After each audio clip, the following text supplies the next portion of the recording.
What's going on YouTube? Time to re-up. I'm back with another video to talk about my season preview, and we are here at the Oklahoma City Thunder. Now I'm sure many OKC fans have their pitchforks ready to attack me because of the title, but please relax. I'm just asking the question and I'm simply going to answer it in this video. Now whether that answer is something you want to hear or not, that's up to you. You're gonna have to stick around to hear it. But before we even get into that, you gotta make sure you're subscribed to stay up to date with the latest content on this channel, and don't forget to drop a like on this video. But let's get back to the topic at hand, the Oklahoma City Thunder. The amount of highs and lows that this organization has seen over the last decade is truly insane, going from the heights of reaching the NBA Finals against the prime Big Three Miami Heat, then 4 years later you're one game away from going back to those same heights you were and y'all blow a 3-1 lead to the Golden State Warriors, and 4 years after that you're now having to rebuild because all the pieces y'all had to reach those heights, they're all gone. And that then brings us to where they are now, still one of the worst teams in the NBA. And hey, I'm not gonna shit on them being trash, because being trash is somewhat a part of the process when you have to rebuild a lot of teams, but the facts still remain, the Thunder are not a good team, and I predict they're going to be one of the worst teams in the NBA next season. For starters, let's just get it out the way, Chet's injury. Now whether you think Chet was going to be great, or you thought he was going to be a bust, or you thought he was right in the middle of that, there's no denying that Chet's injury is a large blow not only to the Oklahoma City Thunder's future, but to the NBA's future as a whole. People were intrigued to see what he was going to look like in the league, and the fact that he's gone down with an injury that's going to cost him his entire rookie season, that's tough. Prayers up to that man, I hope he gets a speedy recovery. But now with Chet being ruled out for his rookie season, I really do wonder what the timeline is for the Thunder, if it's been readjusted or not. And hell, there may even be some positives coming out of this, with opportunities to go to some of the younger players on their roster that I do like, and I'm going to talk about in a second. Because as the Thunder have been tanking, they've been acquiring a lot of young players that I do have my eye on this upcoming season to see how they're going to play. Dort received his extension this past offseason, and I'm really happy to see that because he's earned that for real. An undrafted player becoming one of the better perimeter defenders at his position, an improved three-point shooter, even though there's still some improvement that he needs to make to his offensive game. I do think he has value on a roster like this, especially considering that a lot of the perimeter players are not the best defenders. Another player I'm intrigued to see is Trey Mann. Now Trey Mann is somebody that came into the league last season and had a pretty solid rookie year in my personal opinion. He may not have been the most efficient player, but I think that's okay. He showed a lot of flash and promise in the minutes that he did play coming off the bench for the most part, and I think his biggest contribution was his floor spacing, shooting over 36% from 3 on nearly 5 attempts a game. If he's able to convert his shooting ability into some more consistent shot creation on the perimeter, that's going to be a humongous boost towards the Oklahoma City Thunder offense, especially once Chet returns next season, because they don't really have many players that can apply pressure on the defense, especially on the perimeter, and we're going to get to some of those guys in a second. So if Trey Mann can truly develop into that for this team and have some gravity outside of the paint to the three-point line, it's going to relieve some pressure off of Shai, and the offense as a whole is going to benefit from it. This draft class, they also picked up some players and added them onto the roster, like Jalen Williams, who looks like he has defensive potential through the roof, standing at 6'5" with a 7'2" wingspan. That's just insane. If he can translate some of that three-point shooting along with the defense based on his size into the league, he is going to be a problem. As well as picking up Ousmane Dieng with a lottery pick. Now I'm not too sold on Ousmane Dieng, especially considering that I believe they still could have drafted Jalen Duren. They also could have picked up AJ Griffin. There are a couple of players I would have taken over him in my personal opinion, but nonetheless, he's still a young player with some promise on the roster. And speaking of young players with promise, that brings me to Kenrich Williams, who I believe is one of the more underrated young players in the league. I truly do believe that this guy has the capabilities to be one of the better players in the NBA sooner rather than later. When you look at his gifts all over the court, it truly is incredible. He's a very flexible defender defender, being able to guard multiple positions on the wing and in the paint. He's a reliable three-point shooter, being able to do it off of the catch. And even if that's all he ends up becoming, just a 3-and-D player, that's very valuable in this league, especially on a team that needs the floor spacing, playing with Josh Giddy. But speaking of Josh Giddy, we might as well talk about him because this past year was his rookie season and he was one of the top 10 picks in the draft. The selling point with Giddy was his passing ability and high IQ, and he didn't disappoint whatsoever. Despite not having much scoring gravity whatsoever, he's able to use his high IQ to create some high leverage assists. I mean, if you just go watch some Josh Giddy highlights, you will be amazed at some of the passes that he can make. Obviously, due to his size as well, he's a good rebounder for his position, and because of his size, it makes him a very flexible player to have in the lineup. He can play the 1 or the 3 in certain situations. Now, I'm not saying that's something they should always do because he isn't the best defender in the world, obviously, but if he can improve to becoming a neutral defender, I definitely think testing lineups out like that on a time-to-time basis, especially considering that they are a bad team with nothing to lose anyways, I do believe it can truly be beneficial towards this offense. Now, though I do like the strengths in his game, primarily with his vision and passing, I do think Giddy needs to improve with his on-ball scoring. I mean, he creates zero rim pressure on the defense, he doesn't have much scoring gravity, and that matters especially when they get a legit screener on the team. And even despite opposing teams sacking off of him, he can't make them pay as a jump shooter because he's not a reliable floor spacer. And combine that with the lack of athleticism and lack of defense, and he really looks like a tall Rubio minus the defense. And I'm not saying that he's going to be a bad player, even if he doesn't fix those things and he just perfects his passing and his vision. But the way OKC fans hype him up, you would think that he's the franchise player and not Shai. We gotta keep it real with ourselves. If Josh Giddy just remains the player he is and maxes out in his current strengths, then he's never going to be the all-star caliber player that Thunder fans think he can become. But that then brings me to the man of the hour himself, Shai Gilgeous-Alexander, the cream of the crop with the Oklahoma City Thunder, the man, the myth himself. Now, some of y'all may be thinking, man, Mustard, you are dick riding right now, get it out your mouth. And I'm here to tell you you're wrong. You just don't see the vision with Shai Gilgeous-Alexander like I do. If you've been watching my channel for some time, you know I've been an avid Shai supporter going back to like the 2020 NBA season. And I think next year he's going to continue to show why he is one of the better players, not just young players, but players in the NBA. He's literally the only one that the defense respects on this team whatsoever. He's a great playmaker, an amazing passer, effective at getting to the rim and applying pressure. He's a solid mid-range shooter, and though his three-point shooting is somewhat up and down, I do believe that going forward he's going to at least be an average three-point shooter, as he showed in the second half of the season last year. You probably didn't know because nobody watches OKC games anyways outside of OKC fans and some Shai fans like myself, but he was putting up some monster numbers to close out the season. I mean, we're talking about 30 pieces every single day because the guy averaged nearly 29 points a game, 7 assists and nearly 6 rebounds, along with 2 steals on 52% shooting from the field, 35% from 3 and 79% at the free throw line. Shai is one of the best guard finishers in the league, as when based upon volume, attempts, efficiency, all of that, there's really only 2 other guards that compare, and that's Ja Morant and Luka Doncic. And because of his ability to collapse the paint on the opposing defense, he's able to use the attention that he is given on a night-to-night basis, play in and play out, to consistently create opportunities for his teammates on the perimeter. It truly is the definition of a carry job in OKC. If these guys were just able to knock down some shots, they would be winning a lot more games than they usually do. Now, is he carrying them to W's? No. But that's not his fault. When you have to play with guys like Darius Bazley and Poku, who I didn't create a segment for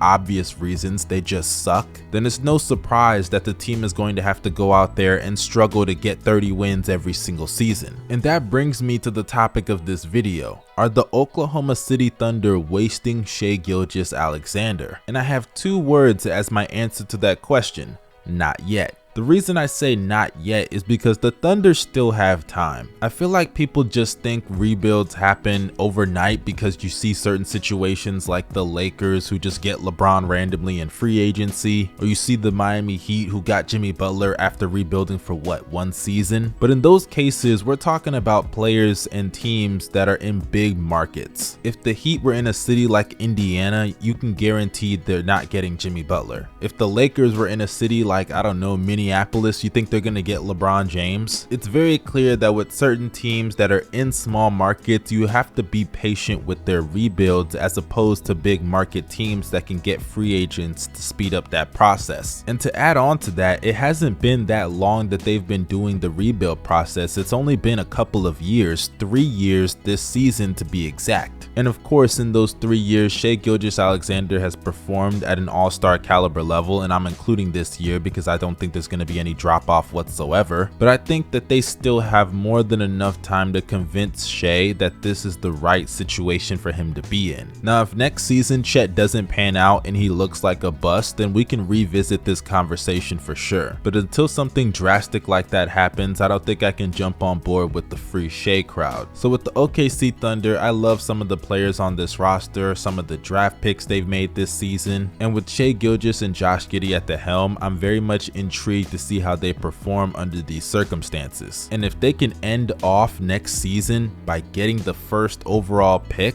oh man, the league is finished for real. But you guys let me know your opinions down below in the comment section. I would love to know, what do you guys think about the Oklahoma City Thunder this upcoming season? If you agree or disagree, let me know down below. This is your boy Young Mustard signing out. You guys stay safe and have a blessed day.